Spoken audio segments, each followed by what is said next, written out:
తెలంగాణ రాష్ట్రంలో రేవంత్ రెడ్డి నేనైతే మా అన్న నల్లమల పులి అని అనుకుంటాను. మీరు అందరూ ఏమని అనుకోరు, నాకు సంబంధం లేదు. మా అన్న అయితే నల్లమల పులి. అసలు పండబెట్టి తొక్కి తొక్కి తొక్కి వచ్చి ముఖ్యమంత్రి అయిండు. ఇంత మునగాడైన ముఖ్యమంత్రి భూప్రపంచకంలా ఏడలేడని చెప్పేసి నేను అనుకుంటా ఉన్నా. మరి ఇంత మునగాడైన ముఖ్యమంత్రి, ఇంత దమ్మున్న ముఖ్యమంత్రి ఎందుకు పిరికోడ్ అయిండు అనేది ఇప్పుడు అర్థం కాని సమస్య. అసలు $1,000,000 ప్రశ్నగా తయారైతా ఉంది రోజు రోజుకి. రేవంత్ రెడ్డి ఎక్కడ భయపడుతున్నాడు మీరు అడుగుతారు. అరే మీ అన్న ఎందుకు భయపడతాడు, మీ అన్న మునగాడు కదా, దమ్మున్నోడు కదా అని మీరు అడుగుతారు. ఇప్పుడు రేవంత్ అన్న బాజాప్తా ఇగో బీఆర్ఎస్ పార్టీ చచ్చిపోయింది, చచ్చిపోయిన పార్టీలో ఎవరు ఉండమంటుండ్రు, సో వాళ్ళందరూ మా పార్టీలకే వస్తున్నారు, అసలు తండోపతండాలుగా వస్తున్నారు. ఆ బీఆర్ఎస్ పార్టీని విలీనం చేసుకుంటాం 2/3 ఏదేమైనా బీఆర్ఎస్ అనేది ఈ రాష్ట్రంలో లేకుండా చేస్తాం. ఎందుకంటే ప్రజలు కేసీఆర్ను శిక్షించరు, ప్రజలు ఇక శిక్షించడం అయిపోయి దేవుడు శిక్షించడం మిగిలింది. ఇట్లాంటి మంచి మంచి మాటలన్నీ మాట్లాడి బీఆర్ఎస్ పార్టీలో ఒక 10 మంది ఈ దున్నపోతులను తీసుకొచ్చుకొని రేవంత్ రెడ్డి ఇలా జాయిన్ చేసుకోండి. అది ఈ రాష్ట్రంలో 4 కోట్ల మంది ప్రజలకు ప్రచారం కూడా చేశారు. బీఆర్ఎస్ పార్టీలో నుంచి ఈ ఎమ్మెల్యేని తీసుకున్న రేవంత్ రెడ్డి, ఆ ఎమ్మెల్యేని తీసుకున్న రేవంత్ రెడ్డి, కండువా కప్పి ఆహ్వానించిన రేవంత్ రెడ్డి, కండువా కప్పి ఆశీర్వదించిన రేవంత్ రెడ్డి, ఇట్లా చాలా పెద్ద పెద్ద విషయాలు రాసి నాకు నచ్చినాయి ఆ రోజు.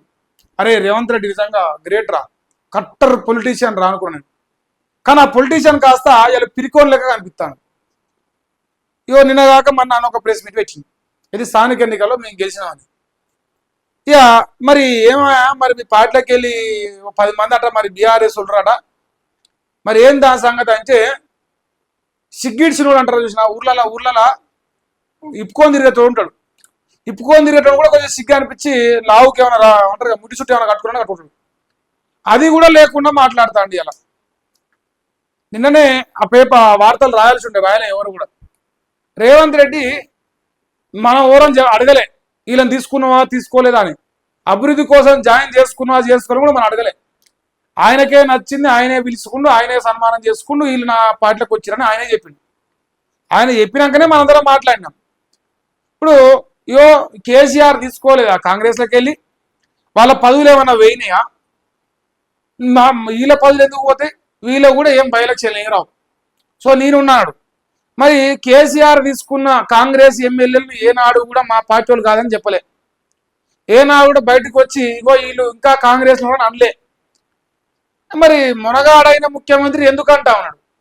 నిజంగా నువ్వు మునగానిదే అయితే, నిజంగా నువ్వు దమ్మునోడవైతే బాజాప్తారాబాయ్ అవును నేను కాంగ్రెస్ పార్టీ జాయిన్ చేసుకుంటా, మీరు దమ్మున పిక్కోరి ఇట్లా గల్లా ఇసిరేసి మాట్లాడలేదు. కానీ రేవంత్ రెడ్డి పిరికోడ్ అయిపోయాడు, పిరికోడైన ముఖ్యమంత్రి, దమ్ము లేదా ముఖ్యమంత్రి అని చెప్పేసి అలా కలవకుండా తారక రామారావు అడుగుతున్నాడు. నిజంగా దమ్ముంటే, ఒకవేళ నీకు దమ్ముంటే ఈ 10 మంది నా కాంగ్రెస్ పార్టీలో ఉన్నారు, బీఆర్ఎస్ పార్టీ తీసుకున్నా, చట్ట ప్రకారం ఏ నిర్ణయానికైనా నేను రెడీ, అది రాజీనామాకైనా వేటేసినా ఇంకేదైనా అని చెప్పేసి చెప్పే ధైర్యం చేస్తే నేను దమ్మున్నాను అని చెప్పేసి అంటున్నాను. సో ఇది నిజమా కాదా మనం మాట్లాడదాం. రేవంత్ రెడ్డి నీకు దమ్ముందా? మా అన్న ఫుట్బాల్ ఆడే దమ్మున్నది, ప్రజల్ని మోసం చేసే దమ్మున్నది, కానీ నిజాలు ఒప్పుకునే దమ్ము ఉన్నదా లేదని ఇప్పుడు ఆయన అడుగుతున్నాడు. ఈయన అదే వార్త రాసిండు. రేవంత్ నీకు దమ్ముందా? ప్రజలు నీ వెంటే ఉన్నారని నమ్మితే, ఇది తెలంగాణ రాష్ట్రంలో ఇక నాకే ఓటేసిరు అంతా నా వైపే ఉన్నారు అని ఏదైతే కథ నడిపిస్తున్నావు, ఒకవేళ అది నిజమైతే, నువ్వు చెప్పేది నిజమైతే, మరి దమ్ముంటే 10 మంది ఎమ్మెల్యేలతో రాజీనామా చేయించు. ఇది దానం నాగేందరు, కడియం శ్రీహరి, మా అర్కపూడి గాంధీ, ఇటు పోతే మా గూడెం మైపాలెడ్డి, ఇసవంటి వాళ్ళు ఇంకొక 6 ఉన్నారు.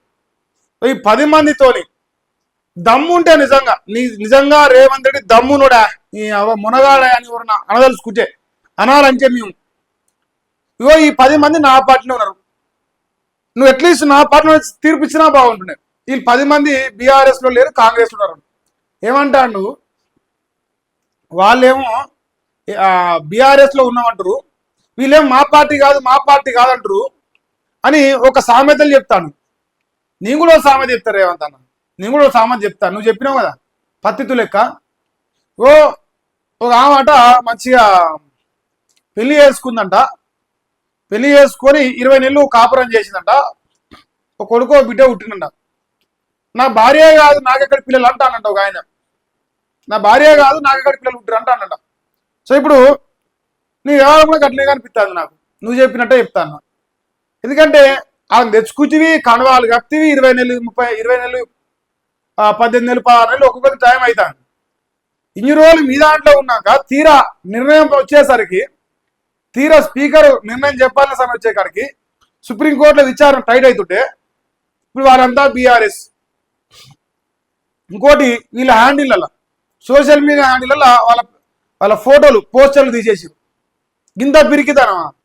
ఆయన ఏమో ఆధారాలు లేవంటాడు. ఎందుకంటే ఆధారాలు తీసేసి కదా. బీఆర్ఎస్ పార్టీ స్పీకర్కి ఇచ్చినప్పుడు ఆధారాలు ఉన్నాయి. ఎప్పుడైతే అంటారుగా కేసు టైట్ అవుతా ఉందో ఆధారాలు సోషల్ మీడియాలోకి వెళ్ళి తీసేసారు, వాళ్ళ వాళ్ళ పర్సనల్ హ్యాండిల్లోకి వెళ్ళి. ఈ యూట్యూబ్లో పేపర్లో వచ్చిన వార్తలేమో వాటిని ఆధారాలుగా మేము తీసుకోలేమంటారు. ఎందుకంటే పిరికోళ్ళమని ఒప్పుకోలేక. ఒక ఆయన పనికి మాలినోడు, నువ్వు ఏ పార్టీలో ఎవరన్నా ఆయన అంటే నేను ఏ పార్టీలో గా పార్టీలో ఉన్నా. కసవంటి మోతవాళ్ళు ఈ ఫిరాయింపు ఎమ్మెల్యేలు అనమాట. ఇక మరి మన నల్లమల్ల పులికి నిజంగా దమ్ముందా, ధైర్యం ఉందా? మరి కేటీఆర్ సవాలు సిద్ధమైన.